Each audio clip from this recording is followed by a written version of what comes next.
नमस्कार। आप सबका फिर से स्वागत है एक बार हमारे YouTube चैनल इको लर्नर्स पे। आज हम लोग इकोनॉमिक्स के जो कुछ 50 MCQ क्वेश्चंस हैं वो करने वाले हैं, जो कि अलग अलग एग्जामिनेशन में, चाहे CBSE हो चाहे किसी दूसरे एग्जामिनेशन हो, इन सब में पूछे जाते हैं। तो बेसिक हम जो भी 50 इंपॉर्टेंट MCQ क्वेश्चंस हैं ये करेंगे, इनके आंसर्स और उनका एक्सप्लेनेशन के साथ देखेंगे। तो शुरू करते हैं। जो पहला क्वेश्चन है वो ये है, बहुत बेसिक सा क्वेश्चन कि the central problem of economics is, economics की जो सेंट्रल इकोनॉमिक प्रॉब्लम जिसे हम कहते हैं, जो सेंट्रल प्रॉब्लम है इकोनॉमिक्स की वो क्या होती है। अर्थशास्त्र की मुख्य समस्या क्या है। पहला ऑप्शन है फुल एम्प्लॉयमेंट, पूर्ण रोजगार, इन्फ्लेशन मुद्रास्फीति, स्कार्सिटी ऑफ रिसोर्सेज संसाधनों की कमी, या फिर ट्रेड बैलेंस व्यापार संतुलन।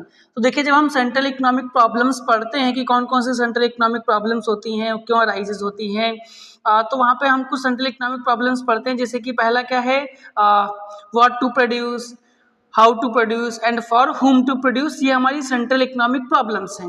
बट जब हम रीजन देखते हैं कि इन प्रॉब्लम्स के पीछे क्या रीजन है, क्यों आखिर ये प्रॉब्लम अराइज होती हैं, तो वहाँ पे हम दो रीजन पाते हैं।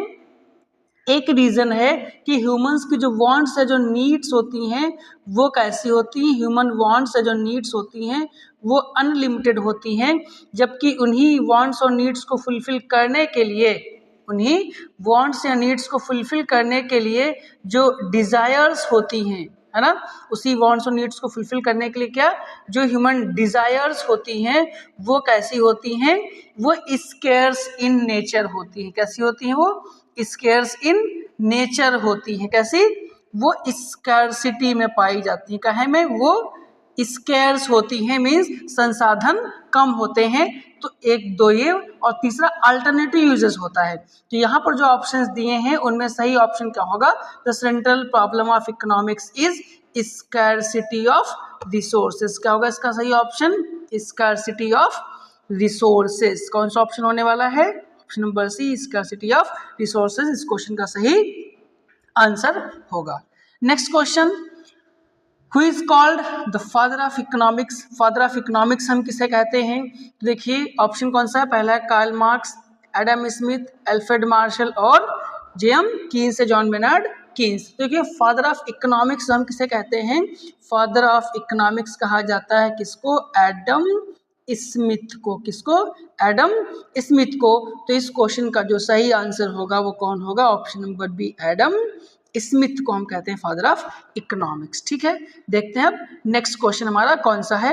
नेक्स्ट क्वेश्चन है, which law states other things remaining other things being equal demand rises when price falls. Means कौन सा ऐसा लॉ है जो स्टेट करता है कि जब अदर थिंग्स बीइंग इक्वल, जब बाकी सब सारी फैक्टर्स हम कांस्टेंट रखें, तो अगर डिमांड राइज होती है, मीन्स कौन, डिमांड अगर बढ़ती है, प्राइस नहीं, यहाँ पे क्या, अगर डिमांड राइज हो, क्या हो, डिमांड राइज हो, मीन्स डिमांड राइज हो रही है। कब डिमांड राइज हो रही है, व्हेन प्राइस फॉल्स, मीन्स जब प्राइस क्या हो रहा हो, जब प्राइस फॉल्स हो, मतलब जब प्राइस हमारा कम हो रहा है, उस सिचुएशन में, इस सिचुएशन में जब प्राइस फॉल्स है, ठीक है, तो क्या हो, मीन्स जब प्राइस हम डिक्रीज कर रहे हो, जब हम किसे कर रहे हो, हम प्राइस डिक्रीजमेंट की बात कर रहे हो, तो उस सिचुएशन में क्या, डिमांड इंक्रीज हो रही हो। मतलब अगर आप प्राइस क्या कर रहे हो, कम हो रहा है, तो डिमांड क्या होगी, इंक्रीज होगी, और जब प्राइस इंक्रीज होगा तो डिमांड क्या होगी, डिक्रीज होगी। ऐसा लॉ कौन सा लॉ बताता है, ये कौन बताता है, ये बताता है लॉ ऑफ डिमांड। क्या, कौन बताएगा, ये बताएगा लॉ ऑफ डिमांड। किसको, कि डिमांड इंक्रीज हो रही व्हेन प्राइस फॉल्स, प्राइस के फॉल्स होने की सिचुएशन में डिमांड का इंक्रीज होना, ये कौन बताएगा, लॉ ऑफ डिमांड। तो इस क्वेश्चन का जो सही आंसर होगा वो कौन सा होगा, लॉ ऑफ डिमांड ये चीज बताता है। देखते हैं नेक्स्ट क्वेश्चन। नेक्स्ट क्वेश्चन क्या है, which curve is convex to origin. Which curve is convex to origin, कौन सा वक्र मूल बिंदु की ओर उत्तल या उन्नतोदर होता है। देखिए कॉन्वेक्स टू ओरिजिन जब हम पढ़ते हैं तो हम दो तरीके के शेप पढ़ते हैं। एक कुछ हमें ऐसा शेप मिलेगा, और एक हमें कुछ इस तरीके का शेप मिलने वाला है, ऐसा, ठीक है। तो ये क्या कहलाता है, ये शेप कहलाता है कॉनकेव। और पहले वाली जो डिजाइन, पहला वाला जो कर्व है वो कौन सा कर्व कहलाता है, कॉन्वेक्स टू ओरिजिन। तो इस तरीके से कॉन्वेक्स टू ओरिजिन कौन सा कर्व होगा, तो पहला है आपका demand curve. Demand curve convex to origin नहीं होता, डाउनवर्ड स्लोप होता है। दूसरा ऑप्शन है इंडिफरेंस कर्व, तीसरा है सप्लाई कर्व और चौथा है कौन सा, कॉस्ट कर्व। तो देखिए जो कॉन्वेक्स टू ओरिजिन होता है वो कौन होता है, वो होता है हमारा इंडिफरेंस कर्व। कौन सा कर्व, इंडिफरेंस कर्व। कैसा होता है, कॉन्वेक्स टू ओरिजिन होता है। अगर आपने इंडिफरेंस कर्व पढ़ा है तो उसकी प्रॉपर्टीज में हम पढ़ते हैं कि इंडिफरेंस कर्व कैसा होता है, कॉन्वेक्स टू ओरिजिन होता है। कहाँ से कहाँ, डाउन लेफ्ट से राइट की ओर। अगर आपको इंडिफरेंस कर्व कॉन्सेप्ट आता है, अगर नहीं आपने पढ़ा है तो उसका हमने वीडियो अपलोड कर रखा है, आप वो वीडियो देख सकते हैं। देखते हैं नेक्स्ट क्वेश्चन। नेक्स्ट क्वेश्चन क्या है, नेक्स्ट क्वेश्चन है which of the following is not included in microeconomics. इन निम्न में से कौन सा माइक्रो इकोनॉमिक्स में शामिल नहीं किया जाता है, या कौन सूक्ष्म अर्थशास्त्र में शामिल नहीं है। देखिए हमारे इकोनॉमिक्स के दो ब्रांचेस हैं, माइक्रो इकोनॉमिक्स और माइक्रो इकोनॉमिक्स। तो कुछ सब्जेक्ट मैटर माइक्रो इकोनॉमिक्स का है, कुछ माइक्रो इकोनॉमिक्स का। तो जो ऑप्शंस दिए उसमें पहला कौन सा है, कंज्यूमर बिहेवियर। पूछा क्वेश्चन है कौन सा ये point which is not included in micro, micro में किसे हम शामिल नहीं करते हैं। पहला ऑप्शन क्या है, कंज्यूमर बिहेवियर। दूसरा क्या है, नेशनल इनकम। तीसरा प्राइस डिटर्मिनेशन और चौथा फर्म्स इक्विलिब्रियम। देखिए हम कंज्यूमर इक्विलिब्रियम को भी ये माइक्रो इकोनॉमिक्स का सब्जेक्ट मैटर है उसमें शामिल करते हैं। प्राइस डिटर्मिनेशन इसको भी हम शामिल करते हैं। फर्म का इक्विलिब्रियम ये भी हम माइक्रो इकोनॉमिक्स में पढ़ते हैं। तो कौन सा ऑप्शन है, नेशनल इनकम। नेशनल इनकम जो है ये हम माइक्रो इकोनॉमिक्स में नहीं पढ़ते, इसे हम कहाँ पढ़ते हैं, इसे हम पढ़ते हैं मैक्रो इकोनॉमिक्स में। कहाँ पढ़ते हैं, मैक्रो इकोनॉमिक्स में। तो यहाँ पर जो सही आंसर होगा वो कौन सा होगा, option number B, national income. इसे माइक्रो में शामिल नहीं करते, इसे हम कहाँ शामिल करते हैं, मैक्रो इकोनॉमिक्स में शामिल करते हैं। नेक्स्ट क्वेश्चन, नेक्स्ट क्या है, GDP at factor cost. GDP at factor cost is equals to, GDP at factor cost is equals to, जो हमारी जीडीपी एट फैक्टर कॉस्ट होती है वो किसके बराबर होती है। पहला ऑप्शन कौन सा है, जीडीपी एट मार्केट प्राइस। पहला ऑप्शन कौन सा है, GDP eight market price minus net indirect tax के बराबर होता है। इट मीन्स कि अगर जीडीपी एफसी हम देखें किसके बराबर होगा, तो पहला ऑप्शन क्या है, GDP eight MP minus NIT, means GDP MP minus net indirect tax, ये पहला ऑप्शन है। दूसरा कहा है इन्होंने कि GDP at market price plus subsidies के बराबर होता है। या फिर तीसरा ऑप्शन है जीडीपी एमपी माइनस डेप्रिसिएशन के बराबर होता है। या फिर चौथा ऑप्शन क्या है, जीएनपी माइनस NFIA के बराबर होता है। चार ऑप्शन इसमें कहा है। जीडीपी एफसी किसके बराबर होता है, देखिए जीडीपी एफसी किसके बराबर होगा, फैक्टर कॉस्ट पूछा है ना, तो जीडीपी एफसी किसके बराबर होगा। देखिए फैक्टर कॉस्ट में क्या होता है, हम नेट इनडायरेक्ट टैक्स शामिल नहीं करते। मींस ये वो कॉस्ट है जो एक्चुअल में कॉस्ट ऑफ प्रोडक्शन पे आती है, जिसमें मार्केट जिसमें इनडायरेक्ट टैक्स और सब्सिडी शामिल नहीं होते। इट मींस जो मार्केट प्राइस है, अगर उस मार्केट प्राइस में हम एनआईटी माइनस कर दें तो बनेगा GDP at factor cost. It means क्या है कि जीडीपी एफसी बराबर क्या होगा, जीडीपी एमपी इस मार्केट प्राइस में से जब हम नेट इनडायरेक्ट टैक्स या फिर इनडायरेक्ट टैक्स और सब्सिडीज को माइनस करेंगे तो बनेगा हमारा जीडीपी एट फैक्टर कॉस्ट। तो इसके लिए जो सही ऑप्शन होगा वो कौन सा होगा, option number A, GDP MP minus NIT सही ऑप्शन होगा। इसी के बराबर होगा कौन, जीडीपी एफसी। नेक्स्ट क्वेश्चन देखते हैं। नेक्स्ट क्वेश्चन क्या है, which sector is known as the primary sector. बहुत आसान सा है, हमारी अपनी इंडियन इकोनॉमी में तीन सेक्टर्स हैं, प्राइमरी सेकेंडरी और टर्सरी सेक्टर। प्राइमरी सेक्टर में कौन कौन आता है, जो हमारा प्राइमरी सेक्टर है इसमें हम शामिल करते हैं agriculture and allied sectors. Agriculture और एग्रीकल्चर से जुड़े हुए जो अलाइड सेक्टर जैसे फिशरीज है, फार्मिंग गार्डनिंग है ना, ये सारे किस में आते हैं, ये सब एग्रीकल्चर में आते हैं। सेकेंडरी सेक्टर में कौन आता है, मैन्युफैक्चरिंग सेक्टर्स है। और टर्सरी कौन सा कहलाता है, सर्विस सेक्टर। क्वेश्चन है क्या पूछा है कि which sector is known as the primary sector. Primary sector हम किसे कहते हैं? इंडस्ट्री। तो सेकेंडरी सेक्टर है, सर्विसेज टर्सरी सेक्टर है था, और एग्रीकल्चर। एग्रीकल्चर ही हमारा कौन सा? ये प्राइमरी सेक्टर में आता है। बैंकिंग भी किसका? ये टर्सरी सेक्टर का एग्जाम्पल है। तो इस क्वेश्चन के लिए जो सही आंसर होगा वो कौन सा होगा? Option number C, agriculture is the right answer. Next question देखते हैं कि which of the following is a direct tax. निम्न में से कौन सा प्रत्यक्ष कर का एग्जाम्पल है? कौन सा टैक्स डायरेक्ट टैक्स है? पहला ऑप्शन कौन सा है? जीएसटी, वस्तु एवं सेवा कर। जीएसटी कैसा? ये इनडायरेक्ट टैक्स है। जीएसटी कैसा है? ये इनडायरेक्ट टैक्स, अप्रत्यक्ष कर है। एक्साइज ड्यूटी, ये भी कैसा है? ये भी इनडायरेक्ट टैक्स है। इनकम टैक्स, इनकम टैक्स कैसा? ये डायरेक्ट टैक्स का एग्जाम्पल है। किसका? ये प्रत्यक्ष कर डायरेक्ट टैक्स का एग्जाम्पल है। कौन? Income tax. ठीक है। फिर कस्टम ड्यूटी, ये भी कैसा? Indirect tax. क्वेश्चन ने क्या पूछा है? Which of the following is a direct tax. तो इस क्वेश्चन के लिए हमारा जो सही आंसर होगा वो कौन सा होगा? Income tax, option number C, क्योंकि बाकी के सारे कौन से हैं? बाकी के सारे इनडायरेक्ट टैक्स हैं। Next question, the largest source of revenue to the Indian government is. Indian government के लिए जो लार्जेस्ट सोर्स है रेवेन्यू का वो कौन सा होगा? वो क्या होगा? देखिए, पहला ऑप्शन कौन सा है कि जो भारत सरकार जो अपना पैसा अर्न कर रही है उसमें सबसे बड़ा शेयर किसका है? ठीक है, पहला ऑप्शन क्या है? बारोइंग्स, उधार से। दूसरा ऑप्शन क्या है? प्रत्यक्ष कर, डायरेक्ट टैक्सेस से। तीसरा ऑप्शन क्या है? इनडायरेक्ट टैक्स, अप्रत्यक्ष कर। और चौथा कौन सा है हमारा? Disinvestment. देखिए, ये जो क्वेश्चन है ये टाइम टू टाइमिंग हर बजट में गवर्नमेंट जब ये रिवील करती है कि इस बार उसको किस सोर्स से कितना रेवेन्यू जनरेट होगा, तो हर बार के लिए अलग होगा। जब हम अभी की बात करें तो इस समय गवर्नमेंट को सबसे ज़्यादा जो रेवेन्यू जनरेट होगा, हम 25-26 के बजट की बात कर रहे हैं। 25-26 के बजट में गवर्नमेंट को सबसे ज़्यादा जो रेवेन्यू जनरेट हो रही है वो हो रही है पर्सनल इनकम टैक्स से। कहाँ से? पर्सनल इनकम टैक्स से। नंबर 1 पे पर्सनल इनकम टैक्स है, नंबर 2 पे जीएसटी है, और नंबर 3 पे कारपोरेशन टैक्स है। Because of personal income tax direct tax का हिस्सा है, डायरेक्ट टैक्स है, इसलिए हम इस क्वेश्चन का सही आंसर क्या होगा?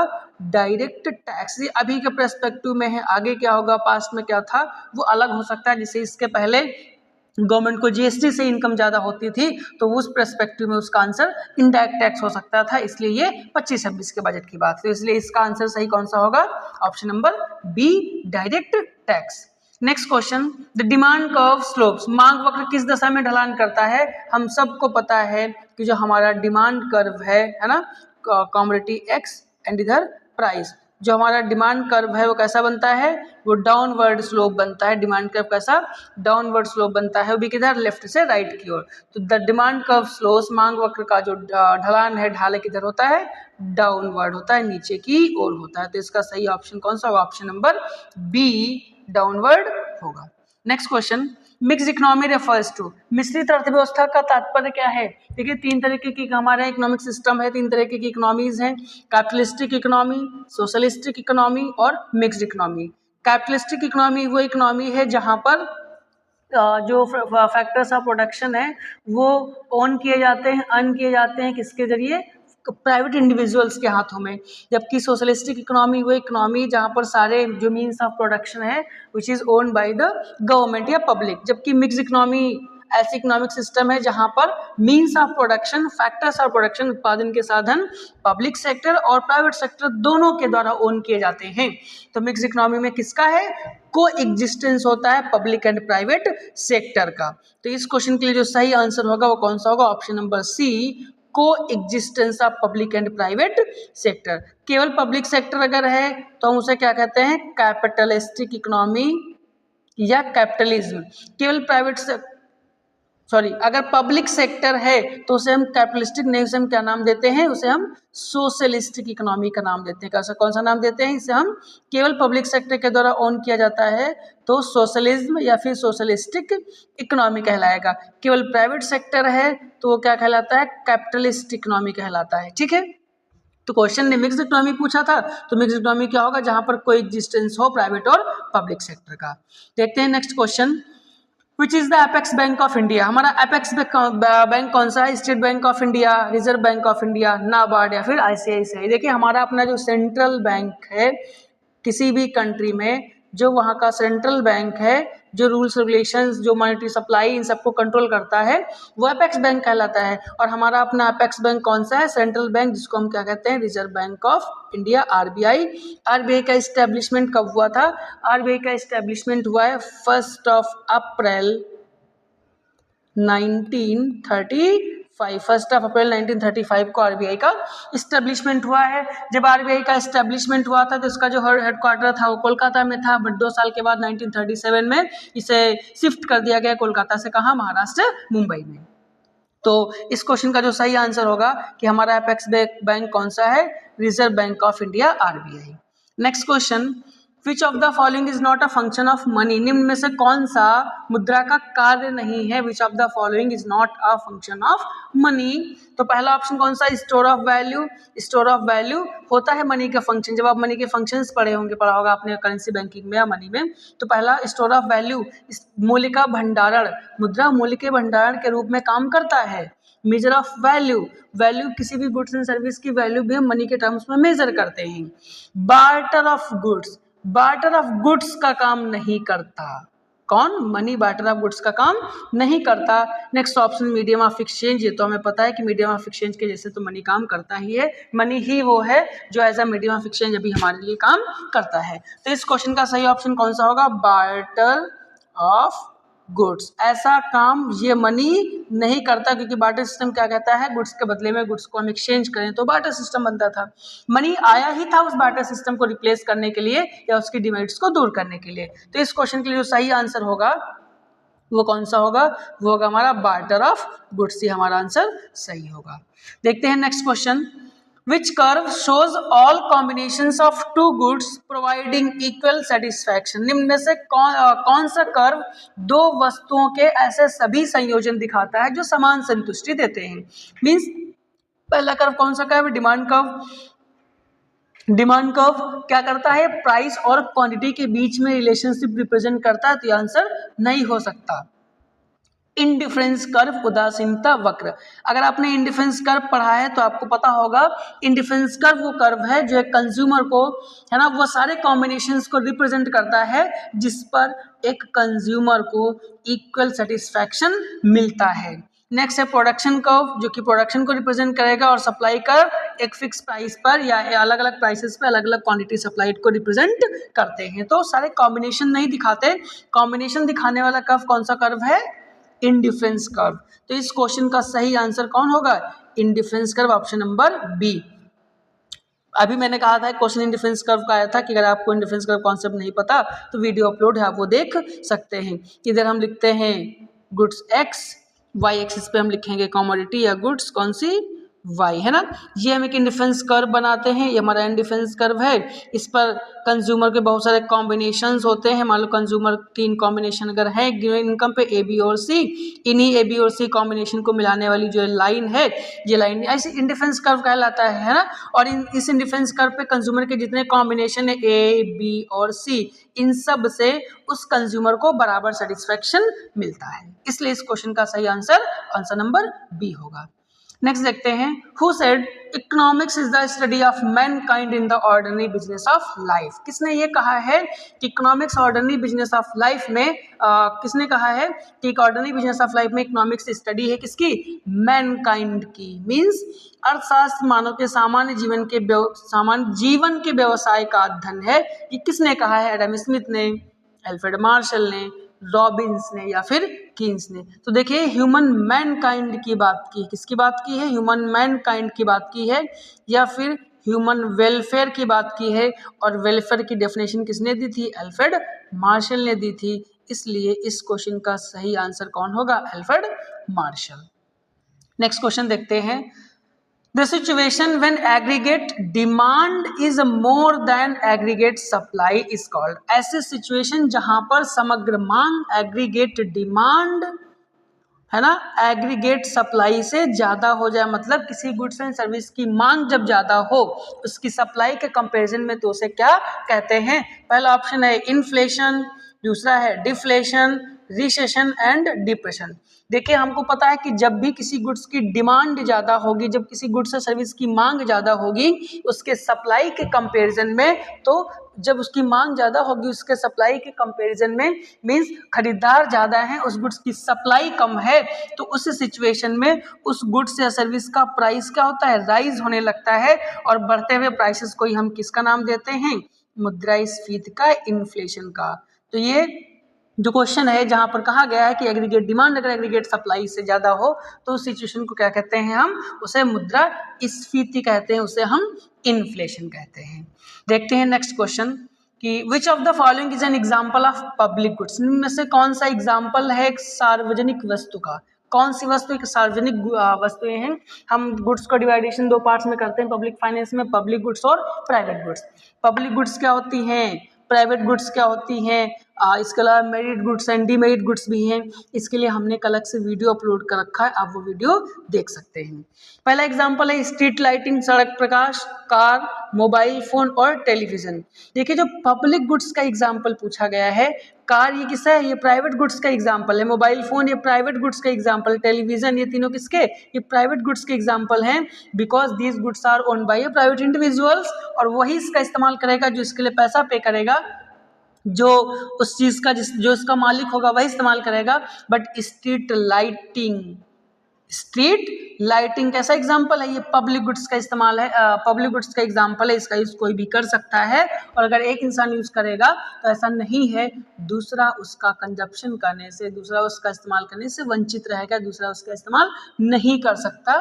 तो यहाँ पर जो सही आंसर है इस क्वेश्चन का वो कौन सा होगा, स्ट्रीट लाइटिंग पब्लिक गुड्स है, बाकी सब की सब कैसी, बाकी सब की सब प्राइवेट गुड्स थी। ठीक है, देखते हैं next question. In which year the reserve bank of India was established. अभी जब आरबीआई का क्वेश्चन आया था तो वहाँ पर हम लोगों ने किया था कि किस ईयर में आरबीआई का इस्टेब्लिशमेंट हुआ है। तो देखिए आरबीआई का जो इस्टेब्लिशमेंट हुआ है वो कब हुआ है, वो हुआ 1 अप्रैल 1935 से आरबीआई ने काम करना शुरू किया है, जबकि आरबीआई एक्ट जो पास किया गया था वो कब किया गया था, 1934 में। तो आरबीआई का इस्टेब्लिशमेंट कब हुआ, 1 अप्रैल 1935। तो जो आरबीआई की स्थापना हम मानेंगे किस साल मानेंगे, 1935 में, 1935 में आरबीआई का इस्टेब्लिशमेंट हुआ है। देखते हैं नेक्स्ट क्वेश्चन क्या है, which among the following is not included in national income. निम्न में से कौन सा आइटम नेशनल इनकम में, राष्ट्रीय आय में शामिल नहीं किया जाता। देखते हैं पहला ऑप्शन क्या है, rent, salary, transfer payment and profits. National income के लिए भी हमने अलग से प्लेलिस्ट बना रखी है, यहाँ पर डिटेल में हमने नेशनल इनकम कराया हुआ है, तो आप वो वीडियो भी जाके देख सकते हैं इस क्वेश्चन के लिए या नेशनल इनकम पढ़ने के लिए। रेंट को नेशनल इनकम में हम शामिल करते हैं, सैलरी को भी नेशनल इनकम में शामिल करते हैं, और प्रॉफिट भी नेशनल इनकम में शामिल होता है। कौन, क्वेश्चन ने क्या पूछा है कि विच item is not included in national income, कौन इसमें से नेशनल इनकम में शामिल नहीं होगा। तो शामिल कौन नहीं होता है, ट्रांसफर पेमेंट को हम शामिल नहीं करते, क्योंकि ये यूनिलेटरल ट्रांसफर्स होते हैं, ये वो इनकम होती है एक इंसान की, पर्सन की, जो बिना फैक्टर सर्विस प्रोवाइड किए ही मिलती है, इसलिए इसे हम नेशनल इनकम में शामिल नहीं करते, क्योंकि ये इनकम नॉन फैक्टर इनकम होती है, बिना कोई हम फैक्टर सर्विस दिए इनकम अर्न करते हैं, वो ट्रांसफर पेमेंट कहलाती है, इसलिए इसे नेशनल इनकम में शामिल नहीं किया जाता। नेक्स्ट क्वेश्चन देखते हैं।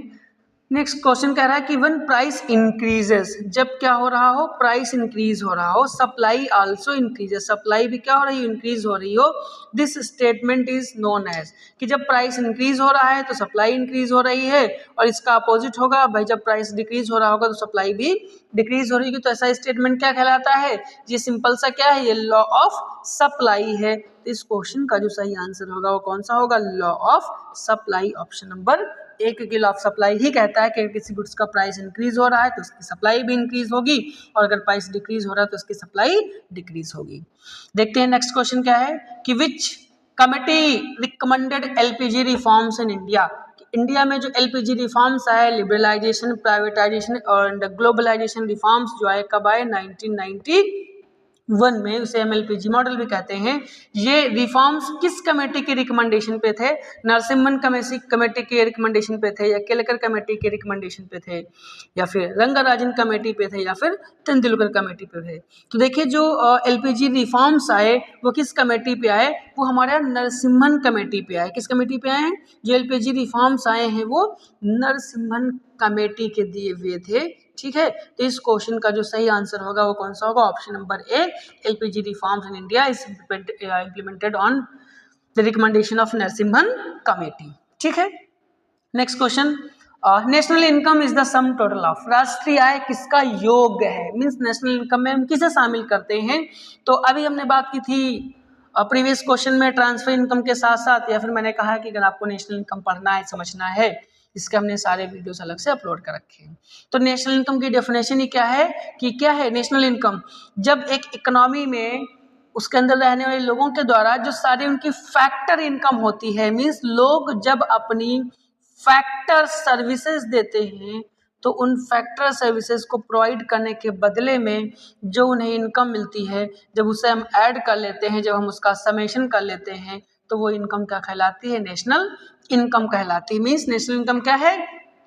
Is the sum total of all factor incomes, जितने भी ये फैक्टर इनकम्स हैं इन सब का जब समेशन करेंगे तो क्या बनती है? नेशनल इनकम बनती है। इसमें प्रॉफिट भी शामिल है, इसमें वेजेस भी शामिल हैं, टैक्सेस शामिल नहीं है। कौन से?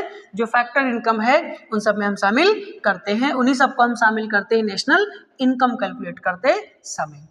देखते हैं नेक्स्ट क्वेश्चन कि which index is used to measure inflation in India, Bharat में मुद्रास्फीति मापने के लिए, महंगाई मापने के लिए कौन से सूचकांक उपयोग में लाए जाते हैं?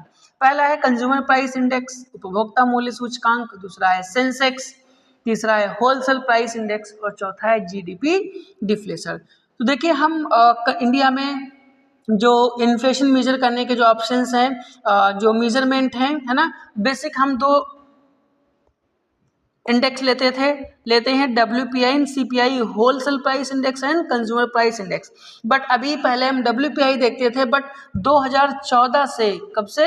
2014 से हम कौन सा इंडेक्स देखते हैं? CPI, कंज्यूमर प्राइस इंडेक्स, क्योंकि 2014 में उर्जित आर पटेल की जो कमेटी थी, उर्जित पटेल की कमेटी का रिकमेंडेशन था, उर्जित पटेल कमेटी के रिकमेंडेशन पे हम 2014 से जो अपना ये इंडेक्स यूज करते हैं इन्फ्लेशन को मेजर करने का, वो कौन सा इंडेक्स यूज करते हैं? कंज्यूमर प्राइस इंडेक्स, उपभोक्ता मूल्य सूचकांक। तो इस क्वेश्चन का जो सही ऑप्शन होगा वो कौन सा होगा? Option number A.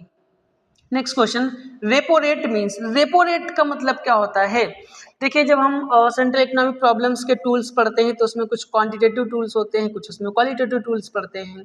तो जो उसके क्वांटिटेटिव टूल्स हैं उसके कुछ रेट्स होते हैं, मतलब जो हम पढ़ते हैं क्वांटिटेटिव टूल्स, है ना, उसमें हम पढ़ते हैं कौन कौन सा? उसमें हम पढ़ते हैं CRR, कैश रिजर्व रेशियो, उसमें हम पढ़ते हैं SLR, स्टैट्यूटरी लिक्विडिटी रेशियो, उसी में है हमारा बैंक रेट, उसी में हमारा रेपो रेट, उसी में है रिवर्स रेपो रेट RRR, और उसी में है ओपन मार्केट ऑपरेशंस, उसी में क्या है? Open market operations. ये सारे टूल्स हैं। रेपो रेट का मतलब पूछा है, देखिए रेपो रेट वो रेट होता है जिस पर जो RBI है वो कॉमर्शियल बैंक्स को पैसा उधार देती है। Means repo rate refers to the rate at which RBI lends money to commercial banks. इसलिए इस क्वेश्चन का जो सही ऑप्शन होगा वो कौन सा होगा? वह दर जिस पर RBI वाणिज्यिक बैंकों को पैसा उधार देती है। Rate at which bank lends to RBI, ये रेट रेपो रेट नहीं कहलाता है, रिवर्स रेपो रेट कहलाता है। कौन कहलाता है? रिवर्स रेपो रेट कहलाता है। Rate at which bank lends to customer, जिस रेट पे बैंक कस्टमर को पैसा उधार देते हैं, और normally R rate of interest बनता है, इसलिए रेपो रेट के लिए सही ऑप्शन कौन सा होगा? Option number A. Next question, which plan was based on the Herald Domar model. देखिए हमने इंडियन इकोनॉमी में अलग अलग अपनी प्लानिंग स्ट्रेटजीज फॉलो की है। हम आफ्टर फ्रीडम हम 5 ईयर प्लान्स FYP यूज करते थे इंडियन इकोनॉमी के डेवलपमेंट के लिए। तो जो हमारा अलग अलग 5 ईयर प्लान्स बने, first 5 year plan, second, third, fourth, हर 5 ईयर प्लान्स लगभग कोई ना कोई किसी न किसी मॉडल पे डिपेंड था। क्वेश्चन ने क्या पूछा है कि which plan was based on the Harrod Domar model, HD model पे। तो एचडी मॉडल पे हमारा कौन सा प्लान बेस्ड था, जो फर्स्ट 5 ईयर प्लान था। कौन सा, जो फर्स्ट 5 ईयर प्लान था, जो पहली पंचवर्षीय योजना थी, ये बेस्ड थी किसके ऊपर, हमारे हेराडोमर मॉडल के ऊपर। इसलिए इस क्वेश्चन के लिए जो सही आंसर होगा वो कौन सा होगा, फर्स्ट FYP, पहला 5 ईयर प्लान। तो ये 25 क्वेश्चंस थे एमसीक्यू के। आई होप आपको ये वीडियो समझ में आया होगा, ये एमसीक्यू क्वेश्चन समझ में आया, क्योंकि ऐसे आसान से क्वेश्चंस थे। तो वीडियो को लाइक और चैनल को सब्सक्राइब करना मत भूलिएगा। हम इसी कंटिन्यूएशन में आगे और एमसीक्यू क्वेश्चंस करते रहेंगे। Thank you.